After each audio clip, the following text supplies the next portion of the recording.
Oi, gente. Bom dia. Tá aqui. Muitos parceiros sensacionais, né? Muita gente legal organizando esse evento.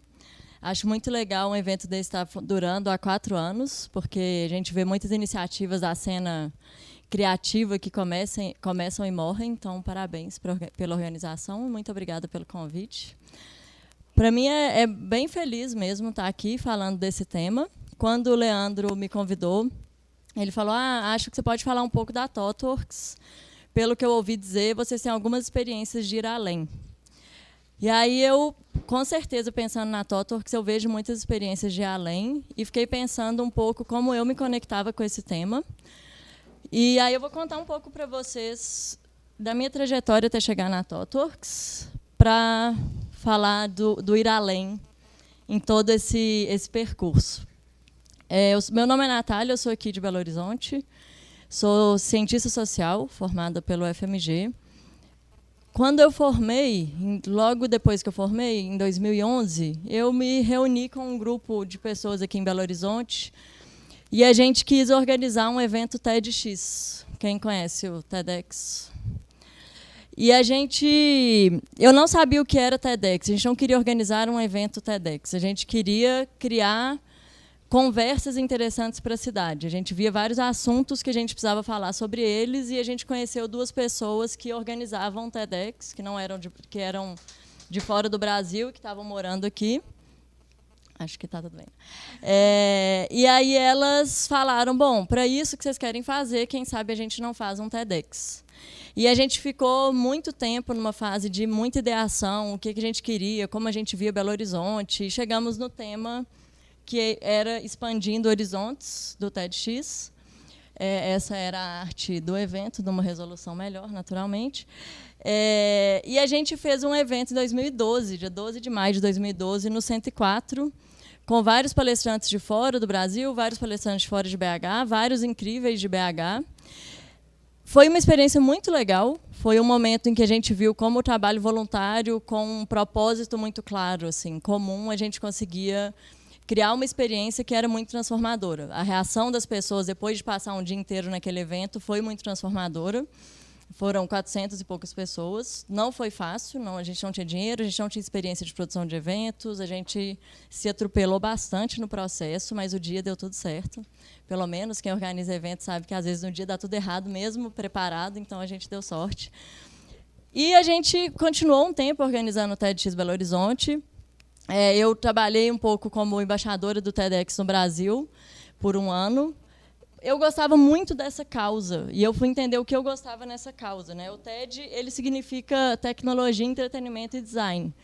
Mas, para mim, nunca foi tecnologia, entretenimento e design. Eu acho isso tudo legal, mas isso não significava para mim o que era o TED.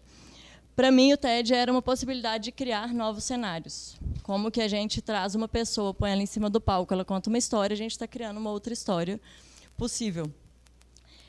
E aí, depois disso, logo depois do TED, eu também, durante a produção, na verdade, eu pedi demissão, eu tinha um emprego numa consultoria de licenciamento ambiental, porque eu tinha certeza que eu queria criar minhoca. Tinha muita certeza que eu queria criar minhoca. Convenci todo mundo disso. Demorei muito tempo até receber um feedback negativo, assim, construtivo, né, diríamos. Todo mundo falava, que legal, minhoca. E aí todo mundo foi alimentando o sonho da minhoca. Eu tinha certeza que isso ia acontecer. Porque eu comecei a ter um minhocário em casa. Eu, como cientista social, via a natureza, né, na minha área de serviço. E achei aquilo maravilhoso. E pensava, bom, todo mundo pode ter isso em casa. A gente vai parar de gerar lixo, vão resolver algum problema. Eu queria resolver algum problema social, ambiental, etc. E aí achei que era uma ótima solução, né? Por que não? Todo mundo tem minhoca em casa, sendo que eu, que queria muito, demorei meses para ter coragem de comprar uma caixa de minhoca e uma caixa de plástico que custava R$300. Então eu falei, bom, vou transformar isso numa coisa mais desejável pelas pessoas, mais barata, mais prática. As pessoas não vão ter nojo de minhoca, né? Eu tive só por uns dias, depois eu gostei delas, estão lá até hoje na minha casa. E aí isso foi uma jornada longa, assim, até eu chegar. Passei por um curso de empreendedorismo social em São Paulo, da Artemisia. Lá eu recebi o primeiro feedback de um dos facilitadores, que eu fui falar para ele a ideia fantástica. E aí ele já soltou umas perguntas assim: por que você acha que alguém vai querer fazer isso? Por que você acha que você vai gerar emprego com isso? Gente, por que ninguém nunca me falou isso? Né? Porque boas ideias, elas são perigosas se a gente comunica elas com muita paixão. A gente se apaixona muito por elas, as pessoas também. Aí eu entrei num programa da Fundação Dom Cabral, chamado Programa Dignidade, que era para formar empreendedores sociais. Me chamaram para uma terceira entrevista. Teve a primeira, a segunda, me chamaram para uma outra para falar assim, a gente gostou do seu projeto, gostou de você, mas principalmente de você e não do seu projeto. Tipo, quem sabe você abre mão desse projeto, faz outra coisa. O mundo não precisa de mais gente criando mais algum projeto, você tem outros potenciais. Então, era uma entrevista de aprovação caso eu abrisse mão das minhocas. Eu já estava convencida disso, porque antes de entrar no programa, eu estava tentando vender o projeto como projeto educacional, tentando desenvolver com design de produto, e era tudo, muita gente já tinha tentado, era uma coisa bem difícil de acontecer. Então, eu falei, tá bom, eu percebi que, na verdade, eu queria gerar algum impacto social. Foi uma época em que estava começando a se falar mais de negócios sociais no Brasil. Então, foi um pouco antes da febre, assim, negócios sociais, mas já tinha virado assim, então vamos gerar impacto social, vamos ser um negócio social. E o negócio social é cheio de regras, assim, é cheio de, né, dentro de algumas concepções, algumas pessoas classificam negócios sociais, não pode ser uma consultoria, ele tem que atender uma demanda direta da sociedade. Ele não pode ter lucro, ele tem que reinvestir todo o lucro. E aí eu estava tentando encontrar o que seria a minha forma, já que eu não iria produzir as minhocas, o que eu sabia fazer era consultoria, e isso não era um negócio social. E eu me deixei levar um pouco por isso, de assim, nossa, então o que eu vou fazer, então não é um negócio social. Né? E grande problema, assim, não ter um nome de negócio social se estivesse gerando alguma coisa. Eu continuei com as pessoas que eu tinha um sócio e algumas amigas antes que estavam nessa onda do design. Eu e meu sócio abrimos, então, a Sustenta Projetos. Abrimos mão disso, de vai ser um negócio social, não vai, vamos fazer o que a gente sabe. E fizemos algumas consultorias de impacto socioeconômico. Isso é bem relacionado à barragem, assim, não é nada do bonitinho hype de impacto social. Mas é realmente um projeto que afeta pessoas que moram na margem de rios que vão ser afetados por barragens. Então, era bem pesado, não era o que eu gostava de fazer, eu tinha pedido demissão do emprego por causa disso. E comecei a buscar outros cenários possíveis, assim, de consultoria, conversando com algumas pessoas.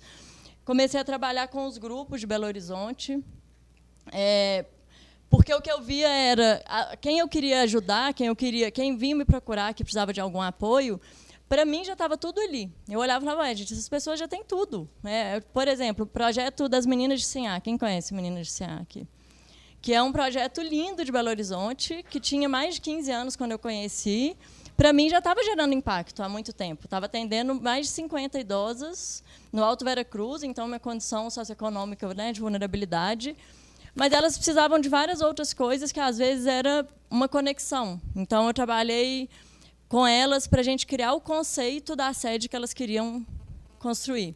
E aí fizemos uma sessão chamada Se Essa Casa Fosse Minha, que elas queriam muito uma casa própria para chamar de delas. E a gente fez uma reunião de cocriação, chamou um tanto de gente diferente, de político, empresário, bem gente, área criativa de BH.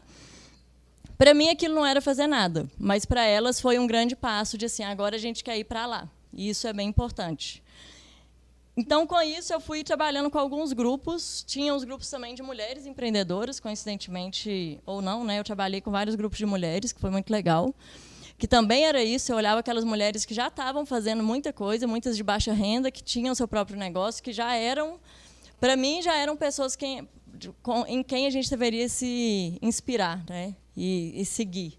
e não pessoas que são famosas e então são alguma coisa.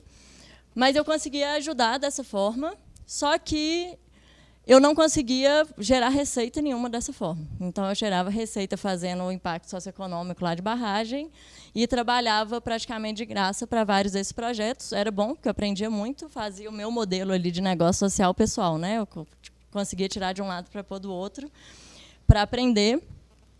Mudei para São Paulo, entrei nesse movimento Entusiasmo. Alguém já ouviu falar da Virada Educação? A Virada Educação aconteceu em São Paulo, primeiro ano, em 2014. Foi logo que eu mudei para lá. Eu encontrei um grupo muito legal de amigos que eu tinha conhecido por causa do TED. O André Gravatar é um deles. Depois tem um poema para recomendar dele, que é bem bonito. E ele estava com essa ideia, assim, como que a gente mostra outras formas de fazer educação. E aí a Virada foi mobilizando pessoas do centro de São Paulo para a gente fazer um dia inteiro no território do centro. Então, eram 10 lugares, mas fora, né, andando pelas ruas, na praça, dentro de escola, em biblioteca, onde as pessoas inscreveram atividades, sugeriram, e aconteceram 100 atividades no dia. A gente reuniu umas 3.000 pessoas. E a Virada Educação, para mim, ela era um sonho. Ela era realmente uma forma de como a gente mostra em um dia que as pessoas podem ver o território de outra forma e podem se ver no território de outra forma. Claro que isso não acontece em um dia, né? Em todas essas experiências, o que eu mais aprendi é que nada acontece em um dia, né? Acontece em vários dias, assim, um atrás do outro. Mas a construção da Virada Educação, como ela envolvia muitas pessoas, nessa construção de meses, indo na escola, conversando, e aí no dia você via um aluno falando: pela primeira vez meu professor me olhou com outros olhos, porque ele me viu dando uma aula de como fazer cupcake. Ele não me viu como o aluno que está lá desenhando na carteira porque está entediado. E a mesma coisa os alunos com os professores, isso a gente conseguia ver, então a gente conseguiu deslocar o olhar. E deslocar o olhar é importante quando a gente quer expandir horizontes e quando a gente quer ir além. Porque se a gente só vê o que tem e não se incomoda com aquilo, a gente não consegue pensar no que é ir além.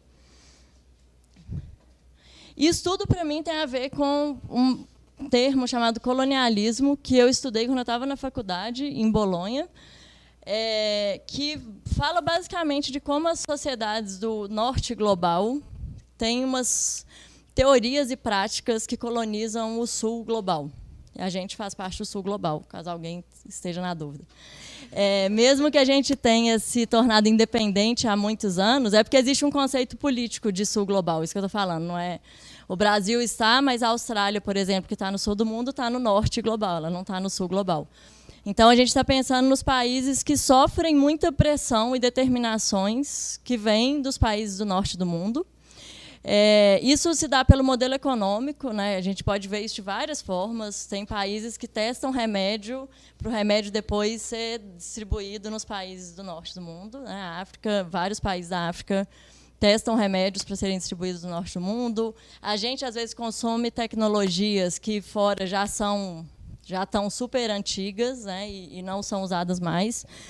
Mas tem também modelos de pensamento. E quando eu descobri isso, eu falei: olha, tem alguém estudando isso que eu pensava e não sabia explicar. Essa sensação é muito legal, né? Porque eu estava lá achando que, nossa, o que é isso que eu estou sentindo? Aí você vê e tem várias bibliografias, gente estudando isso há muitos anos, principalmente com a colonização da África no século XX, que foi colonizada pela França, Inglaterra, né, uma época que a França já tinha declarado liberdade, igualdade e fraternidade, mas estava colonizando a África muito violentamente, assim, a Argélia principalmente. Então, tem vários autores que vão falar sobre isso e que é muito interessante. Mas quando eu estudei isso, o que eu percebi é que a gente tem que construir outras narrativas. Porque se a gente for seguir as narrativas de sucesso que colocaram para a gente por economias que têm outro padrão de desenvolvimento, a gente vai estar muito mal. A gente está se dando, de certa forma. Se a gente ainda pensa a desigualdade econômica e de condição de vida mesmo que existe nesses países como o Brasil. E aí essa frase fala muito disso, né? Até que os leões tenham seus próprios historiadores, as histórias de caçadas continuarão glorificando o caçador. Se a gente não conta a história do leão, a gente vai contar a história do caçador. A história do caçador, para a gente, não é legal. a gente tem que encontrar uma história que vai ser boa para contar quem a gente é, do jeito que a gente é. O Boaventura Souza Santos, que é um cientista político, um pensador português sensacional, teve em BH tem pouco tempo, ele está criando uma linha de pensamento chamada Epistemologias do Sul, que é exatamente como a gente constrói uma história de mundo, uma visão de mundo que seja do sul do mundo. Nessa história, as mulheres estão incluídas na história, as pessoas negras são incluídas na história, grupos indígenas são incluídos na história, eles não são só excluídos ou servidores, né? Não é a história de homens brancos. Então, o que eu consigo perceber, que eu consegui, né, depois que a gente vive as coisas, é muito mais fácil a gente perceber e contar uma história. O Steve Jobs fala isso num discurso que ele fez em Stanford, que quando a gente vai tomar as decisões na vida, às vezes elas parecem muito difíceis e não fazer sentido nenhum. Quando a gente olha de trás para frente, a gente consegue contar uma história e conectar os pontos e entender por que a gente fez o que fez, né? Não é fácil quando a gente não viu ainda o que vai acontecer. Mas eu consigo ver hoje, olhando para trás, que desde que eu entendi o que era colonialismo, eu consegui dar nome para as coisas que eu estava tentando fazer. Antes eu estava me achando uma grande perdida, porque eu não sabia bem o que era, mas eu queria gerar algum impacto social, construir alguma narrativa de alguma forma. E desde antes eu ficava nessa inquietude de essa história que está aqui não serve. E eu acho que quando a gente pensa, o tema, para mim, é maravilhoso, ir além, né? Ele é super poético, assim, super expandido, porque ir além depende da gente conseguir olhar além do que a gente quer construir. Se a gente olhar só para o que está e se satisfazer com o que está, a gente não vai conseguir ir além jamais. E aí eu estou contando isso tudo porque participei da Virada Educação lá em São Paulo, mas era um projeto muito legal, lindo, que continua existindo, mas que eu fazia part-time também voluntária. E aí eu cheguei no momento de repensar assim, qual o impacto eu realmente estava causando, eu que tanto falava de impacto social. Às vezes eu estava falando e não estava ajudando ou fazendo alguma coisa que eu achava que poderia ser o melhor. Parei um pouco, fiquei fazendo pequenas consultorias assim para me sustentar, mas sem ficar propagandeando coisas, porque eu quis pensar o que eu podia fazer. Nesse período eu fui num evento, quando eu estava em São Paulo, eu fui convidada para falar de negócios sociais num evento em Goiânia, chamado Mulheres na Tecnologia. E aí rola uma sensação constante na minha vida, por ser cientista social e estar fazendo várias outras coisas que não seriam de cientista social, que é assim, eu não sou uma mulher na tecnologia, então o que vocês estão me convidando para falar nesse evento? E aí as organizadoras falaram, não, pode vir, não tem problema não, a gente quer que você fale de negócios sociais mesmo. Aí eu escolhi uns negócios sociais que eu achei que tinham mais alguma coisa de tecnologia, né? Falei, ninguém vai entender porque eu estou lá. Mas chegou lá, não tinha nada disso, cada um estava falando de um tema, uns super técnicos, outros mais abertos, comportamentais e tal. E eu andando lá no meio do evento, vi uma mesa, assim, com um tanto de folheto muito bonito, falando que a gente queria, né, no folheto, nós vamos gerar impacto social, a gente acredita em resultados com impacto social. Eu falei, isso está parecendo coisa de negócio social, mas na época eu já estava meio assim com o negócio social. Aí eu olhei, não, era uma empresa de tecnologia. Interessante, vou levar para os meus amigos que são desenvolvedores de software, né, porque eu não sou uma pessoa da tecnologia. E aí conheci, nunca tinha ouvido falar na marca, era essa marca que chama ThoughtWorks. Nunca tinha ouvido falar, não sabia nem pronunciar, né, esse nome. E conheci a pessoa que era diretora de tecnologia na época, da ThoughtWorks. E aí a conversa foi muito legal, ela já chegou criticando o TED, eu organizava TED, ela... porque o TED isso e isso, e fala um discurso, não sei o que lá. Eu também acho, vamos conversar e tal. E a conversa rendeu, foi boa. E aí, passou um tempo, ela falou assim, a gente vai abrir em BH, você quer indicar alguém? Você tem pessoas para indicar? A gente precisa contratar bastante lá. Eu não tinha muita gente para indicar na época. Eu falei, legal, vamos marcar e encontrar. Passa um tempo, depois que passou esse momento Virada Educação, eu voltei para BH e ela me ligou de novo, me mandou uma mensagem. A gente está precisando de uma pessoa, contratar uma pessoa que pode ter o seu perfil. Parece que tem o seu perfil. E eu não conseguia ver esse perfil, né? Tipo, eu tinha feito tanta coisa diferente que eu não via um perfil que podia ser interessante, ainda mais para uma empresa. Eu já tinha pedido demissão, não me via mais em empresas, assim, carteira assinada. Falava, não, de jeito nenhum, isso não vai funcionar. E ela, não, é uma empresa muito diferente, a gente cresce, a gente vive lá 5 anos em 1, você não vai acreditar. E eu ficava, nossa, coitada, né? Passou por uma lavagem cerebral, como toda empresa faz, Ela não está conseguindo ver, ela é tão inteligente, não está conseguindo ver isso. Mas aí a lavagem cerebral foi boa mesmo, né? Porque a conversa foi muito boa. No fim, ela pensa, você pode entrar no processo, o processo é difícil, eu não estou falando que você vai passar. Entra no processo, depois você decide. E aí eu entrei no processo seletivo, foram 10 entrevistas, então foi um processo, né, que é um pouquinho demorado, 15 pessoas o processo. No final, na hora que me ligaram e falaram assim, a gente quer te dar um feedback. Aí eu, não passei, né? Feedback, normalmente, a gente conhece que é uma coisa ruim. Vou te dar um feedback, então eu vou te fazer um elogio. Não, vou te dar um feedback. Então, era sexta-noite, falei, pode me ligar segunda, então, vou estragar meu fim de semana recebendo um feedback sexta-noite.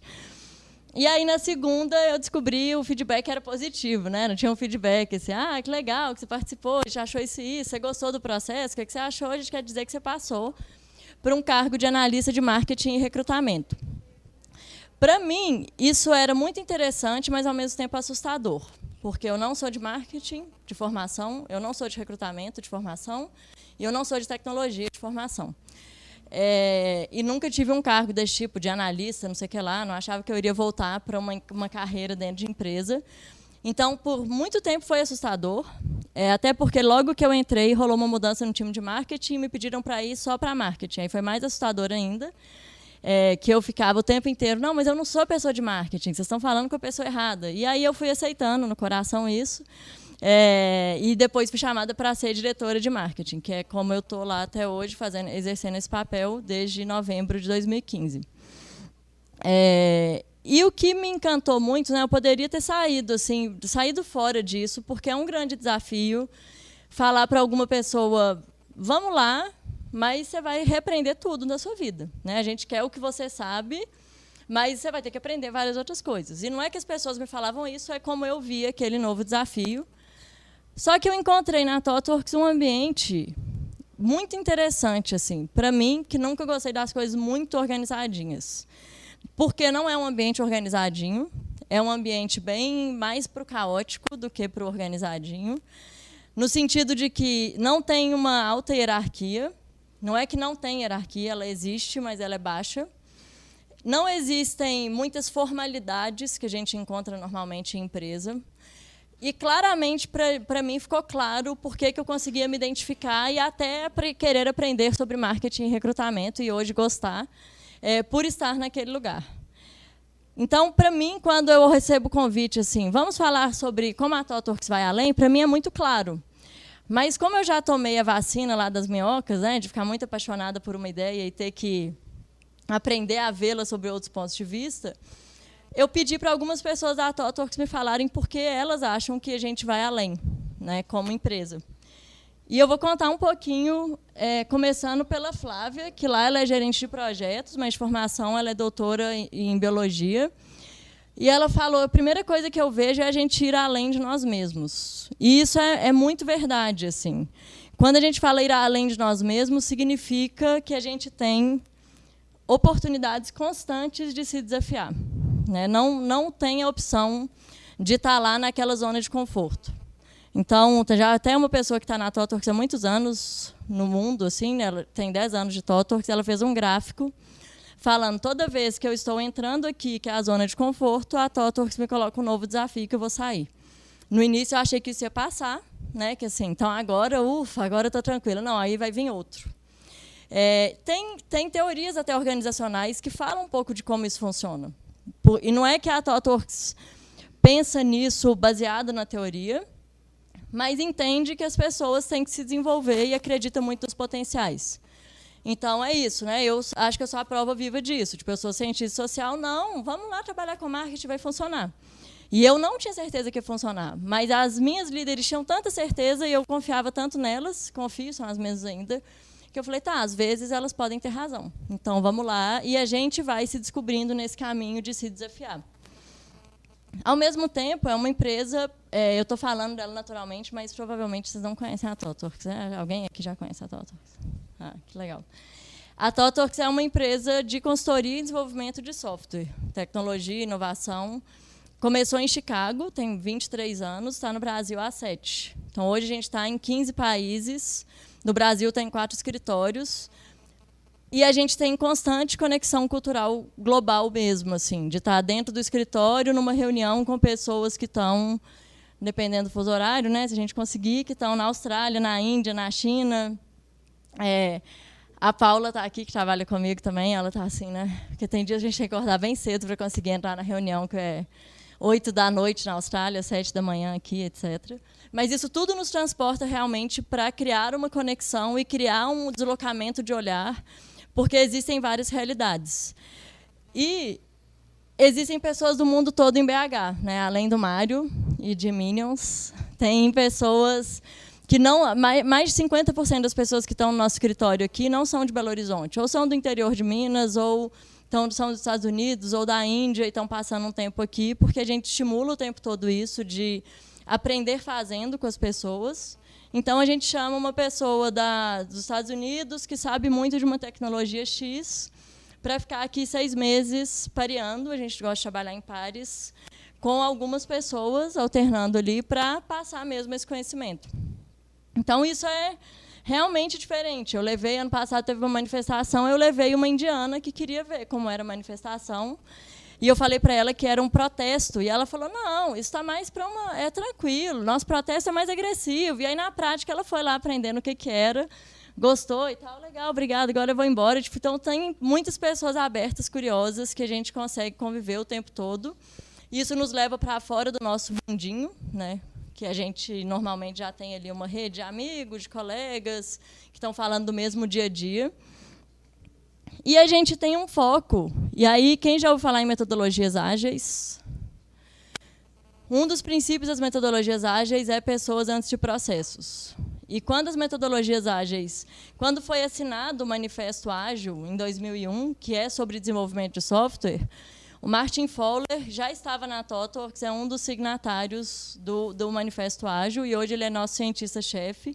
Então, logo que existiu ágil, a ThoughtWorks já virou ágil. E esse foco ele é muito verdadeiro, não só no desenvolvimento de software lá dentro, mas com todo mundo, com todas as áreas, que é pessoas antes de processos e pessoas até antes de serem funcionárias. Assim, até. Deveria ser óbvio, né? A gente é uma pessoa antes de ser uma funcionária. Mas, em algumas empresas, isso não é óbvio. E uma coisa que eu percebo muito, que é ir além, é quando a gente faz coisas que deveriam ser óbvias, mas que elas não estão sendo tão óbvias assim. Porque se realmente se interessar por uma pessoa, entender que ela tem o momento dela, e a gente vai desafiar, né? Não é assim, não, vai ficar tudo bem, você pode ser do seu jeito. Pode ser do seu jeito, mas a gente vai desafiar muito. Então, como é que está o resto? Como é que você está? Né? Como é que você está para vir para o trabalho? Eu não posso esperar a mesma coisa se a pessoa está passando por um super momento de vida. E isso é muito verdadeiro em todas as esferas. Assim. A gente vê isso dentro de projetos. Eu vejo isso com as minhas chefes, que são as diretoras presidentes do Brasil. O tempo inteiro tem um foco. Antes de tudo, vai ficar bem, vai se cuidar, e a gente está aqui junto para fazer isso acontecer. E isso é muito legal de ver, porque realmente é trabalhar com pessoas que são muito sensíveis. Né? Eu ia falar pessoas muito humanas, mas eu não conheço ainda pessoas não humanas. Gostaria de conhecer. Mas, então, são pessoas muito sensíveis e abertas.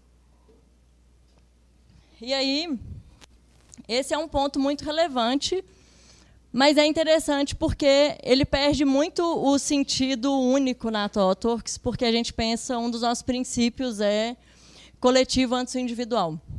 Então, às vezes, eu vou querer fazer uma coisa que, para mim, é positivo, mas para o coletivo não vai ser positivo. E aí eu tenho que aceitar e aguentar e entender o tempo de fazer. E quem trouxe foi a Carol Sintra, que é uma das diretoras presidentes, que falou disso, né, além do individual, para pensar no coletivo. E a gente vê isso de duas formas. Tanto fazendo coisas junto, a gente tem muito a prática do fazer junto. Claro que a ThoughtWorks publica um tanto de livro, porque a gente gosta de contribuir com a sociedade. A maioria dos livros tem um autor, porque eu já estou dando aqui o contra-exemplo. Mas a maioria dos exemplos, a gente tem realizações coletivas. A gente não tem assim, fulano fez isso. A gente tem aquele time ali, daquele país, daquela região, fez isso, e aquilo é muito legal. E isso é estimulado o tempo todo. Não é o estímulo não é vamos criar estrelinhas aqui que brilham sozinha, porque isso não existe. Né? A gente não faz nada no mundo sozinho. sozinho mesmo assim, não faz nada de realizações que eu estou falando, né, gente? Tem coisa que a gente faz sozinho. Então, isso já muda muito a forma de trabalho no mundo que a gente está hoje. A gente não está pensando em... Vamos falar daquela pessoa. E isso acontece muito, até, por exemplo, eu fui chamada para falar num evento.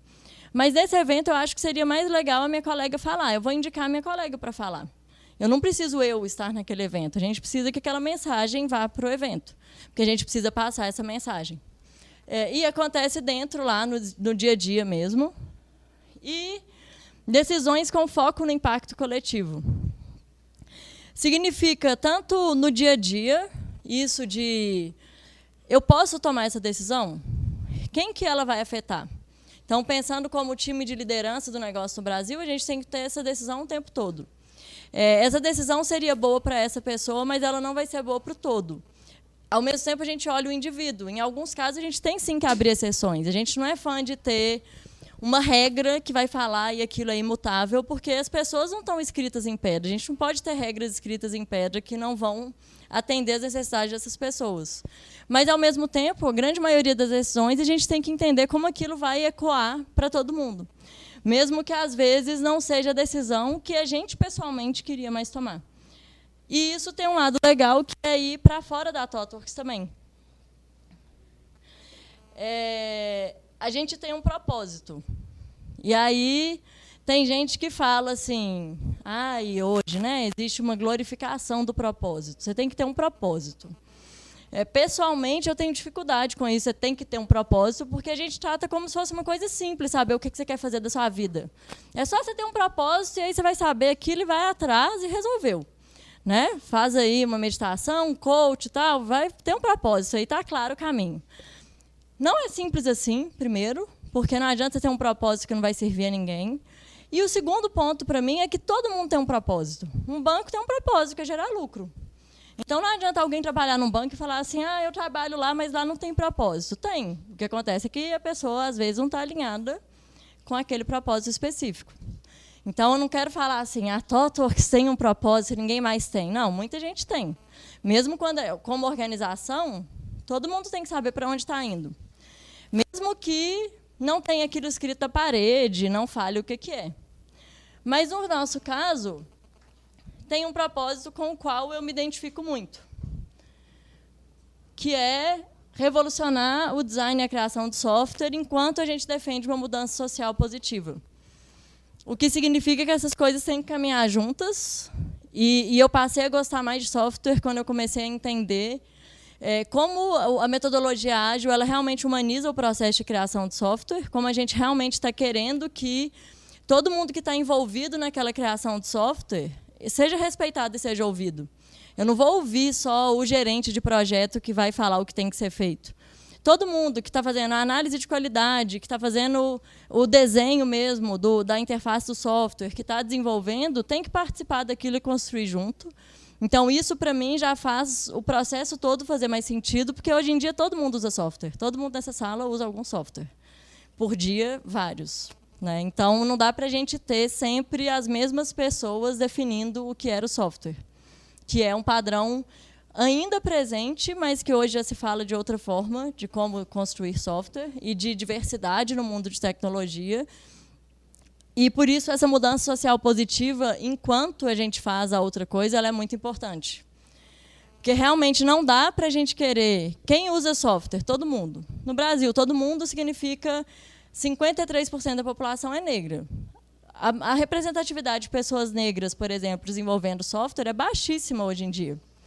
Como a gente acha que a gente vai conseguir atender as demandas daquelas pessoas?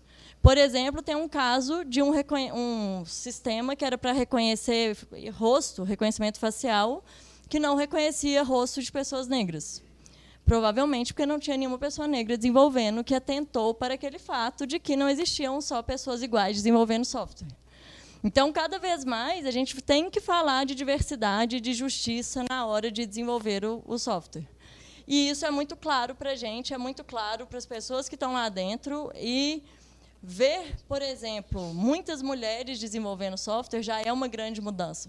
Já é uma coisa que hoje eu, com a minha sede de impacto social, eu consigo entender que é um impacto que, às vezes, não ganha prêmios. Esse ano até a gente ganhou prêmios, mas, normalmente, é muito mais trabalho para menos prêmio, e tem que ser assim mesmo, porque está muito longe, né, do mundo que a gente tem que estar, mas que realmente é um impacto cotidiano que a gente consegue gerar, não só dentro da ThoughtWorks, para os clientes do que a gente desenvolve e para a sociedade quando a gente cria exemplos muito positivos de que isso pode ser feito. E aí, voltando para conectar esse individual com o coletivo, né? Eu amo esse autor, que é o Walter Hugo Mãe, amo mesmo, ler todos os livros e tal, não de querer casar, assim, mas de falar que pessoa, como eu vivo na mesma época dela. Porque são livros incríveis, e em um dos livros ele fala isso, que ser quem se é a maior felicidade. Que, para mim, faz muito sentido. Assim, quando a gente entende quem a gente é, o que a gente pode, se torna pessoas possíveis, é muito melhor do que ser alguma coisa que a gente, né, acha que tem que ser e que, na verdade, não é o que nos representa. E o paradoxo na ThoughtWorks individual e coletivo, ele parte muito disso. Então, a gente fala de integralidade, porque as pessoas, elas têm que poder ir para o trabalho sendo quem elas são. Mais uma vez, né, eu estou falando do básico, isso deveria ser o básico. Mas, no mundo corporativo que foi desenhado, a gente não pode ir para o trabalho como a gente tem que ter uma persona fake, principalmente se alguém é homossexual. Muitos trabalhos não vai falar que tem um namorado ou uma namorada, porque vai ter medo de ser julgado ou até de ser demitido, de sofrer alguma opressão, alguma coisa do tipo. Então, nesse sentido, sim, as pessoas têm que ir para o trabalho como elas são e podem ser quem são, e isso torna o trabalho muito mais rico. Torna o ambiente de trabalho muito mais rico, porque, ao invés de eu olhar para o Leandro, que faz criação, eu estou olhando para o Leandro, que tem uma casa não sei onde, que lá ele cria alface e minhoca, ele tem um amigo de infância que joga futebol com ele todo dia, eles conversam sobre isso. A mãe dele faz bolo, e às vezes ele vai trazer o bolo da mãe dele, quem sabe não vai trazer a mãe dele. E a gente vai encontrando pessoas como pessoas. Então, essa parte parece banal, mas ela é muito importante. Mas, ao mesmo tempo, se a gente fosse um CD, a gente seria esse, do Gabriel Pensador, que é seja você mesmo, mas não seja sempre o mesmo. Né, CD, se a gente fosse um álbum. Desculpa, gente, denunciei a idade aqui agora. Porque a gente quer que as pessoas sejam quem são, mas a gente vai desafiar o tempo todo. Né? Vai desafiar porque, primeiro, ser quem se é com os modelos tradicionais não serve. A gente tem que construir outros tipos de histórias, de narrativas e de modelos. E aí a gente fala disso até pensando nisso que eu falei básico aí, de inclusão de gênero. Se a gente for muito apegado a quem a gente é e funcionar do jeito que a gente sempre funciona, a tecnologia seria um lugar só de homens brancos, heterossexuais e cisgênero. Então, a gente tem que desafiar as pessoas para serem diferentes. Se a gente trouxer pessoas de competidores, nossos concorrentes, muito tradicionais, as pessoas vão querer passar em cima da cabeça umas às outras, porque é isso que foi ensinado. Eu tenho que competir, né, acabar com uma pessoa para eu poder brilhar aqui no meu desenvolvimento de software. Isso a gente também não quer. A gente quer que as pessoas sejam ótimas, excelentes, colaborativamente, trabalhando em grupo. Então, isso é não ser sempre o mesmo. E isso é constante. É o constante empurrão para sair da realidade como ela é, né? Da realidade que a gente não quer que seja. Pode parecer um pouco neurótico, né? Quando a gente não aceita tanto assim a realidade, mas é importante. Para ir além, a gente tem que ter um pouco de incômodo com a realidade como ela é. Então, isso se baseia muito, esse incômodo, né? Em esperar das pessoas isso, assim, atitude, integridade e aptidão. A aptidão quero me desenvolver no meu ofício, quero ser bom no que eu faço, e isso é muito importante.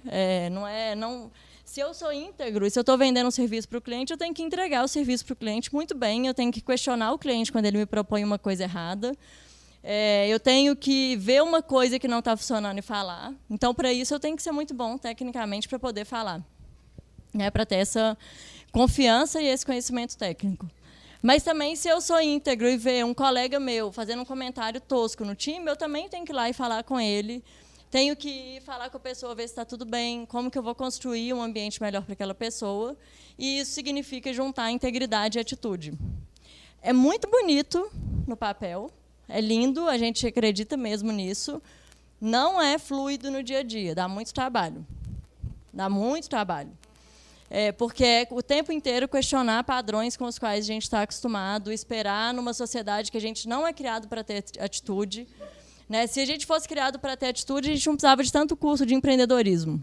Porque empreendedorismo muitas vezes está falando disso, de faça alguma coisa do jeito que você quer, não espere alguém fazer por você e te dar um emprego que você vai reclamar, construa o seu emprego. Muitas vezes essa é a mensagem, tem muita ciência por trás, que é de gestão, mas a gente tem... Por que tem esse boom de empreendedorismo, de encontre o seu melhor você? Porque a gente foi criado num sistema de ensino que ele ainda é para a fábrica. É para não questionar, é para não ter atitude e é para obedecer sem dar muito trabalho. Então, se a gente espera totalmente o oposto das pessoas, a gente vai ter muito conflito, mas a gente gosta de conflito, então está tudo bem. Tem que ter essa tranquilidade de que conflito é positivo e de que é sempre uma contradição. Né? Sempre é isso. Eu quero que você seja você, mas eu vou desafiar um pouquinho. Eu quero gerar um impacto social, mas eu quero trabalhar com clientes super tradicionais, e isso funciona, mas para algumas pessoas é uma contradição, e a gente tem que estar ok com isso. Eu quero desenvolver software e eu quero que as pessoas tenham direito à privacidade no uso do software. Então, isso tudo pode parecer contraditório, tem muitos conflitos na discussão, mas quando a gente olha para essa história, para a gente, ela faz muito sentido. E aí, a última pessoa que também... Mais pessoas se manifestaram, eu só resumi em algumas... É o Fábio, que é consultor na ThoughtWorks. Ele começou na ThoughtWorks Austrália há 8 anos. Ele é brasileiro, mas não tinha aqui na época. E agora ele veio para cá, já tem 1 ano e pouco, é de Recife. E falou isso, que ThoughtWorkers vão além quando chegam em um cliente e tentam resolver os problemas além do que foi vendido. Isso é muito legal, porque é uma visão bem de projetos mesmo. Ir além... No tipo de projeto que a gente faz, quando é um projeto ágil, é mais difícil de medir, porque a gente vem de projetos de escopo aberto. A gente vai junto com o cliente reiterando e construindo o que deve ser aquele projeto. Então, é natural, ele tem mesmo que ir além. Mas quando a gente fala, né, quando o Fábio traz isso, ir além, a gente está falando de muito do que eu trouxe antes, a integridade mesmo, de ver que aquilo não está funcionando e não se contentar porque alguém falou que era para fazer só aquilo. E é um pouco pelo que a gente é conhecido dentro de cliente, que é não se conformar e fazer boas perguntas, assim, trazer bons posicionamentos. Isso também, para mim, mais uma vez, deveria ser o básico. Mas muitas vezes não é, porque a gente é educado que o cliente tem sempre razão, abaixa a cabeça e faz. E a gente está sendo contratado para entregar um bom software. E como que a gente vai entregar um bom software? Às vezes a gente vai discordar um pouco do cliente, não é uma briga, não é não concordo, seu idiota. Não, é assim, nesse caminho não é o melhor. Vamos construir o melhor juntos? Isso leva a um software muito bom, mas, mais uma vez, a gente tem que abraçar discussões difíceis. Né? Nós, mineiros, que fugimos de uma boa conversa difícil, a gente ama uma boa conversa. É difícil a gente dar aquela... Né? Vamos por aqui, vamos tomar uma cachaçinha aqui antes, depois a gente... vai para aquele lado. A gente também precisa desenvolver muito isso, e isso é muito legal. Assim, essa abertura de entender que um feedback não é só negativo, né, como eu pensei quando eu entrei na ThoughtWorks, assim, se é um feedback eu não vou entrar. Não, é uma possibilidade contínua da gente se desenvolver. E eu estou falando muito de software, e às vezes vocês nem sabem exatamente o que a gente faz. Então, eu vou mostrar um caso da ThoughtWorks Austrália, que a gente fez tem 1 ano e meio. I can't win, I can't reign, I will never win this game without you, without you, without you, without you. I won't run, I won't fly, I will never. It's Prawn O'Clock. Without you. What's the flavor, Davis? To be the highest earning pizza mogul is very strange. I never thought I'd be able to make that much money from Pizza Mogul. Tá dando pra ouvir no fundo? Tá, eu vou explicar para vocês o que é.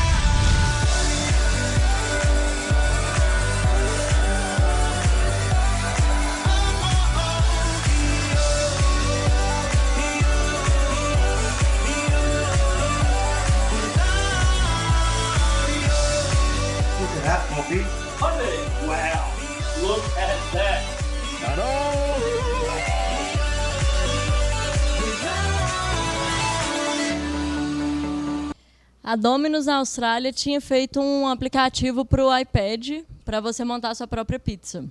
E aí estava tendo muita boa aceitação das pessoas montando a própria pizza, arrasta lá o ingrediente e tal. Mas eles quiseram ir para um passo além, de como engajar os clientes, não só no consumo da pizza, mas na produção da pizza. Isso é uma tendência hoje que a gente chama de prosumers, que o seu consumidor também vira o seu produtor.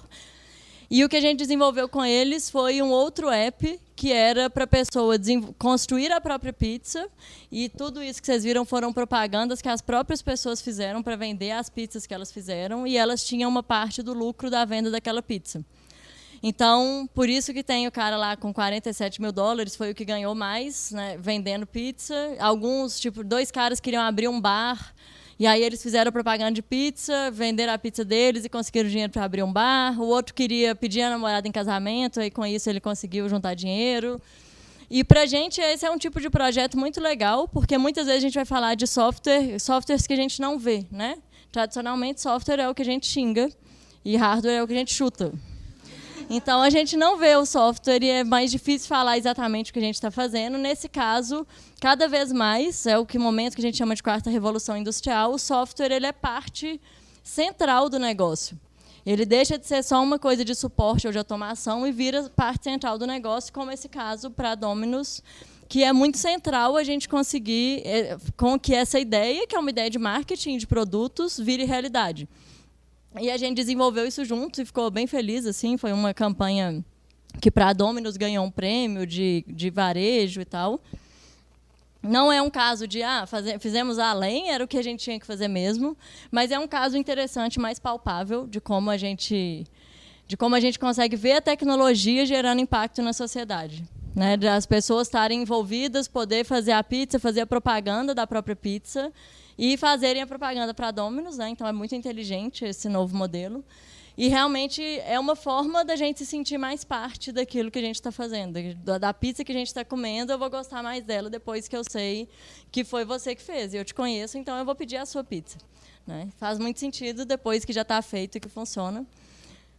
Mas pensando em quebrar modelos tradicionais de varejo, isso é muito interessante. O Magazine Luiza fez uma coisa semelhante já há muitos anos, eles são bem visionários, assim, nesse sentido de varejo, que foi cada um criar a sua loja no Facebook. Não sei se vocês já viram isso. Isso já tem muitos anos. Assim. E aí tem outro lado disso tudo na prática. Quando a gente fala de ativismo, quando a gente fala de software desenvolvido por pessoas diversas, que vai ser um software melhor, por causa mesmo desse conflito, né, por causa do conflito que a diversidade traz. A gente contrata pessoas diferentes do padrão nosso, do padrão que é esperado para a tecnologia. Isso significa ter mulheres. Né? A gente ganhou, na semana passada, esse prêmio como a 9ª melhor empresa para mulheres trabalharem no Brasil, pelo Great Place to Work. E ano passado, nos Estados Unidos, que é um prêmio do Anita Borg Institute, como a melhor empresa para mulheres tecnologistas trabalharem. Isso porque a gente está pensando em todas as mulheres. A gente não está pensando só em também mulheres cisgênero, brancas e tal. A gente está pensando mulheres negras, mulheres pobres, mulheres homossexuais, mulheres transexuais.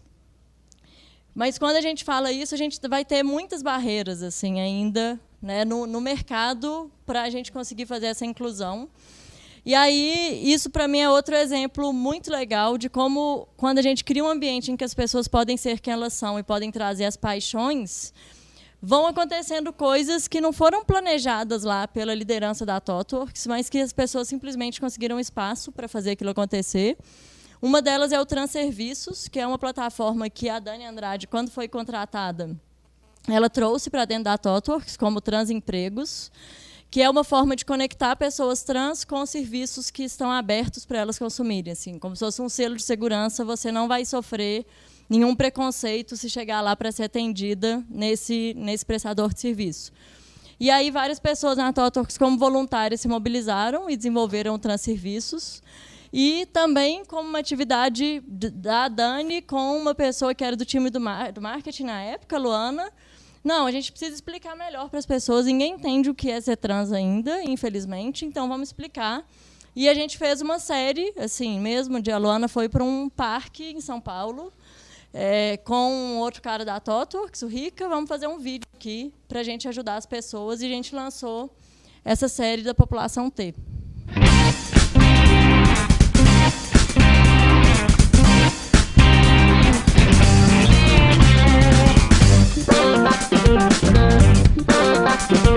Bom, quando a gente fala sobre a sigla que corresponde à população de gays, lésbicas, bissexuais, travestis, transexuais e demais pessoas trans ou transgêneros, no Brasil o movimento organizado, né, acordou em 2011, na segunda Conferência Nacional, que seria LGBT, com um T apenas, né, em contraposição ao que antes era difundido como GLBT. Ou seja, se a gente for falar em movimento organizado, a sigla correta é LGBT com um T só, sendo que este T ele vai identificar a população de travestis, transexuais e transgêneros.